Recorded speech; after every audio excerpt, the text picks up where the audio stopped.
O eto mga kailongga, binakol na native na manok naman po ang lulutuin natin ngayon. Ay, basta gani mo ni sudan, damo duman nga bahaw ang mabungkag sinikaron. Pero bago nga po ang lahat mga kailongga, tapos nga ho natin magsalang ng kawali, maglagay po pala tayo ng kaunting mantika. Igisa na rin ho natin dito, una po yung luya, at saka naman ho ang bawang at sibuyas at kamatis. Paghalu-haluin lamang ho natin ito hanggang sa maging golden brown. Kaya ng pagka-aromatic, ilagay na rin ho natin dito yung native na manok. Paghalu-haluin o isang kutsa nga lang ho natin dyan sandali. Ay sabay na rin ho natin lahat ng mga pampalasa po dyan. Takpan muna natin ito sandali mga kailongga para sa ilang minutong pabukal-bukal. Ay hinihintay po natin itong lumambot mga kailongga. Syempre, nag-ready na rin ho tayo dito ng papaya. Ay binalatan po natin dito o pinapanit-panitan. Tapos naman ho, slice po natin ito sa katamtamang laki nga lang. Wala po kayong papaya ay pwede din naman po yung sayote. Kaya nga lang ho ito mga kailongga kung wala po talaga. Yung parang relasyon mo na ikaw lang yung lumalaban, char.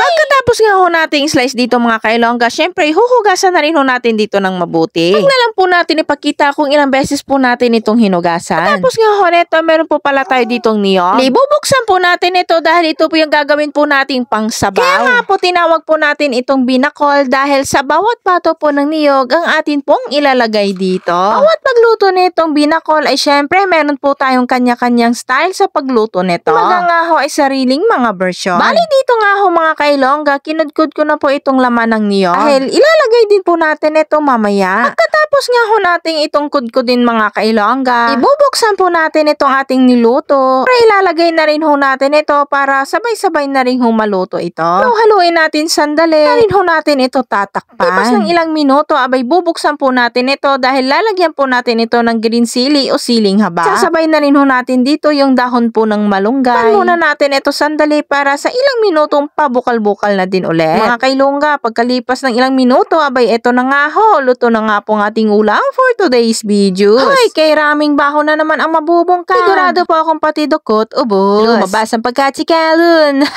Mga kailongga, ito na nga ho, yung binakol na native na manok. Lagi-lagi ko pong sinasabi bago kumain ay manalangin. At sa namang blessing na dumating. Kailongga, wala po tayong kanin dito. Siling basta mahubsan, why gid swerte sa dindiin, kay why kita bugas. Manok na lang ino. Madamo gid nga salamat sa naghatag sang isa kabilog nga manok. Usog mo gid kami. Yan mga kailongga, ang lasa po pala nito ay syempre malinam na. Kayo nakapag-try nito, abay magluto na kayo. Yan naman isa po ito sa mga paboritong lutuin ng mga Ilonggo. Call na native na manok sa probinsya. Yan mga kailongga, habang po tayo kumakain dito, syempre magpapasalamat na rin po tayo sa lahat po ng mga sumusuporta. Pero lalong-lalo na po doon sa mga nagpa-follow, nagla-like, nagko-comment, share ng atin pong mga videos. Dahil kung wala po kayo, syempre wala din po tayo ngayon dito. Tapos sa inyo, tayo po ginaganahan gumawa ng mga content. Mga kailongga, dahil tinapos mo ang video ito, gusto mo pa ng ganitong klaseng mga content na mga tipid gulay ulam ideas. Dahil mo na hindi mo pa alam na pwede palang kainin o ulamin. At hanggang dito na nga lang ho muna ng ating video mga kailongga. Salamat sa inyong panonood. God bless us.